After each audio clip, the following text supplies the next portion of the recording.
राजा था और उसकी बेटी तारा भोजन करती थी। उसने अपने पिता से कहा कि पिताजी मुझे लाख तारे बनवा दो, मैं दान करूंगी। राजा ने सुनार को बुलाया और कहा कि मेरी बेटी तारा भोजन करती है, तुम 9 लाख तारे बना दो। सुनार सूखने लगा तो उसकी पत्नी ने पूछा कि तुम उदास क्यों रहते हो।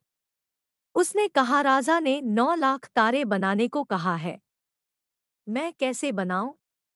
मुझे तो तारे बनाने आते ही नहीं। राजा की बात है, अगर नहीं बनाए तो वह मुझे कोल्हू में पिलवा देंगे।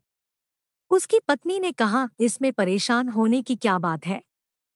गोल सा पतरा काट कर कलिया काट देना, राजा ले जाएगा। अपनी पत्नी के कहे अनुसार सुनार ने तारे बना दिए और राजा उन्हें ले गया। राजा की लड़की ने 9 लाख तारे और बहुत सा दान दिया। भगवान का सिंहासन डोलने लगा। भगवान बोले, देखो मेरे नेम व्रत पर कौन है। 3 कूट देखा तो कोई नहीं था। चौथे कूट देखा तो राजा की लड़की तारा भोजन कर रही है। भगवान ने कहा कि उसे ले आओ, उसने व्रत किए हैं। भगवान के दूतों ने लड़की से कहा, चलो, तुम्हें भगवान ने बुलाया है। उसने कहा कि मैं ऐसे नहीं जाऊंगी, मैं तो सारी प्रजा को, उस सुनार को जिसने मेरे लिए तारे बनाए, जिसने कहानी सुनी, सबको लेकर जाऊंगी। लड़की की बात के सामने भगवान को झुकना पड़ा और भगवान के दूत उसके लिए बड़ा सा विमान लाए कि चलो। वह कहने लगी कि हाँ, अब मैं चल पड़ूंगी और सभी को विमान में बिठाकर वह चल पड़े।